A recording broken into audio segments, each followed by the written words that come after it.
on this panel on global business. I am Joanne Martin, and it's my pleasure to moderate the panel. I'm actually going to be part of it, and you all are too. Our goal and our hope is that this will be very, very interactive. We have things to say, and we'll keep talking if you don't. But we would much prefer it if you would raise your questions and let us know what's on your mind. How many of you, just as a quick starter so we know, how many of you work in a global role in a way that you're really reaching out? It's hard not to in technology today, so that's very good to see. All right, so we're going to do quick introductions. I'm going to have Marina start, and I'll come back and introduce myself, and then we'll get going. Thank you, Joanne. My name is Marina Levinson. I have been in the IT industry for a little bit over 30 years, not to age myself. And the last 12 plus, I was global CIO of a couple of high-tech, high-growth companies. In '99, I was recruited to be the first CIO of Palm Computing, if you remember Palm. A long time ago, pioneer in mobile computing. And it was actually quite exciting to be part of a spin-off from 3Com and build everything from scratch and go through the IPO. So very exciting. However, as you know, Palm hit pretty hard times, and in 2005, I was recruited to join NetApp as their global CIO. So I spent about 6.5 years with NetApp, and I retired from corporate life last September. And about a day after I retired, I started my own business called CIO Advisory Group, to my husband's chagrin. And the focus of my business is to provide high-level technology advice to C-level executives, CEOs, CFOs, CIOs. I also do coaching of high-potential IT execs. And I also work with VCs and portfolio companies to help them understand how to sell into the enterprise market, how to sell to enterprise IT and to CIOs. So Joanne asked me and Heather, when we started talking about this panel, what actually qualified us for this particular topic, global business. And I felt there are two things that qualified me personally. First of all, I worked in global companies and had global responsibilities since 1987, so for a very long time. In fact, my first job when I joined 3Com in '87, and I spent the next 12 years there, was to implement systems for all international subsidiaries at 3Com. But secondly, I actually was born in Russia, and I immigrated to United States after graduating from college in 1980. And maybe because I'm an immigrant, I was always very sensitive to all issues of diversity, and probably was very sensitive when I had responsibility for a global group. So based on that, I probably can answer a lot of questions that you might have about global responsibilities and some of the challenges as well as fun of being in charge of global organizations. Good morning, everyone. Here. I think we will do that. Good morning, everyone. Oh, there I am. First off, I just want to say thank you for attending, and I hope that this will be a wonderful session for you to learn. I've learned so much in just in the past week or so that we've gotten to know each other. So if you're ever asked to be on a panel, say yes, because it's an amazing experience in terms of getting to know the other panelists and learning from them, even in the short conversations that we've had so far. My name is Heather Healy, and I work at EMC. EMC is a provider of cloud and big data solutions. We have about 55,000 employees worldwide. And I'll talk about my current responsibilities, but I want to back up a moment. I, too, have been in the industry for quite some time. If I do the math correctly, it's about 25 years, but I did start when I was 18, so that's good. I've had a number of roles across a number of technology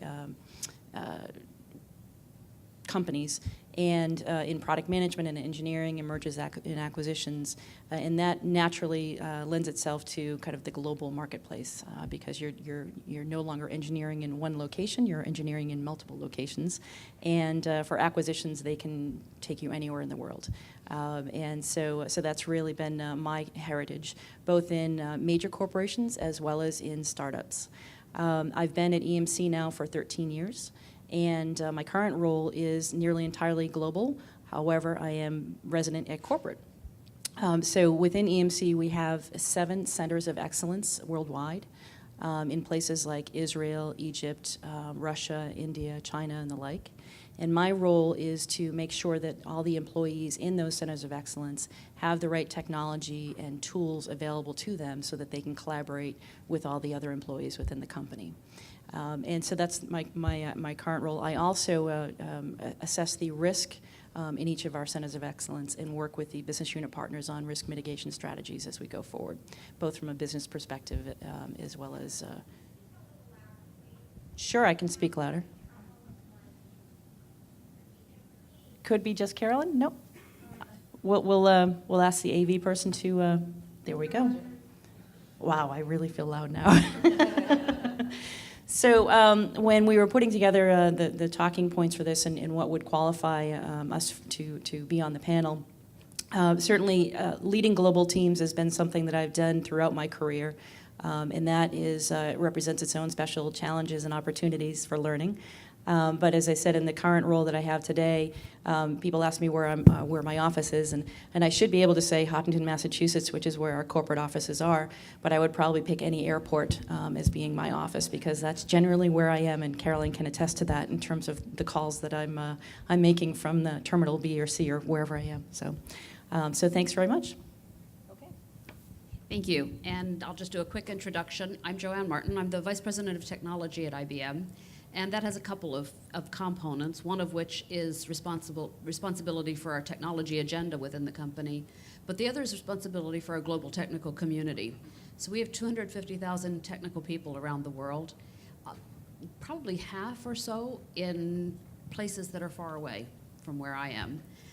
And so there's a lot of time spent making sure that they're integrated, finding out what it's going to take again, what are the tools that we need, what are the communication models that we need to be able to feel engaged, and to make sure that every IBMer feels that they are a global employee, that their job may be one place and their work location might be another and their home might be another, but they have everything they need to be fully interactive and fully participating wherever they are.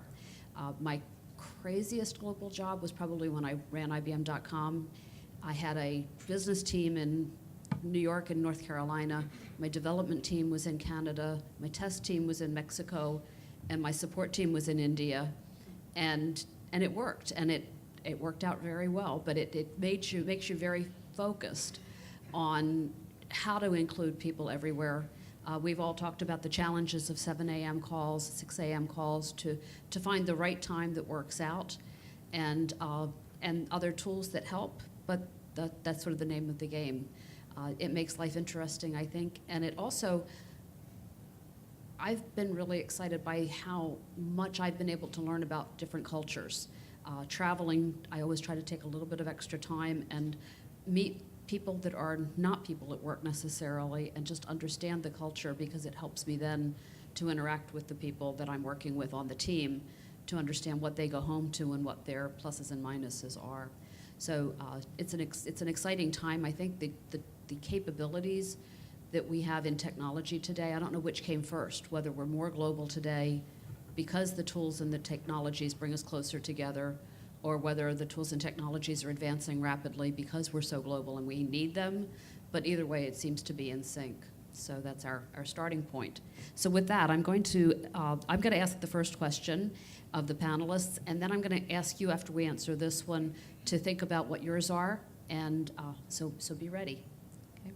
So why do you think global is important? What do you think is important about that today, and why is it changing? If I can start, I think we live in the world without borders. Actually, there are pluses and minuses of that. The crisis there is in Europe always tells you that there might be some negatives in being without borders. But having worked in global companies, it's very important to understand how business is conducted in different parts of the world.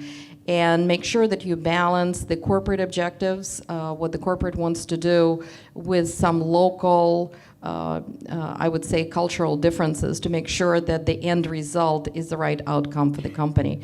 And at this point, there are, of course, there are some companies that are focused only on certain markets, whether it's Asia, whether it's Europe, whether it's United States. But I think the majority of the businesses that probably you guys represent all have some kind of global international component.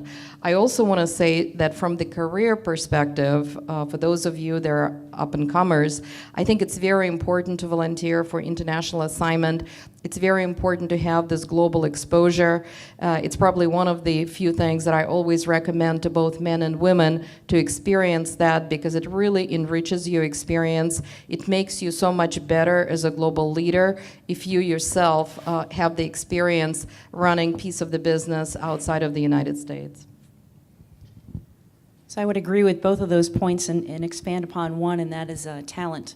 Not necessarily in terms of developing talent and taking on a global role, but finding the right talent.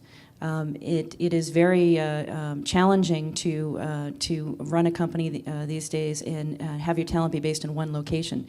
In order to find the right talent for the problems that you're trying to solve or the opportunities that you're trying to gain on, really you need to find that talent that has the insight, the answers, the innovative ideas or approaches to the area that you're focused on. And a lot of times that talent may not be resident in your local area. And so it's very important as companies today look to make sure that they have a very diverse workforce and have plenty of diverse ideas to choose from an innovation perspective.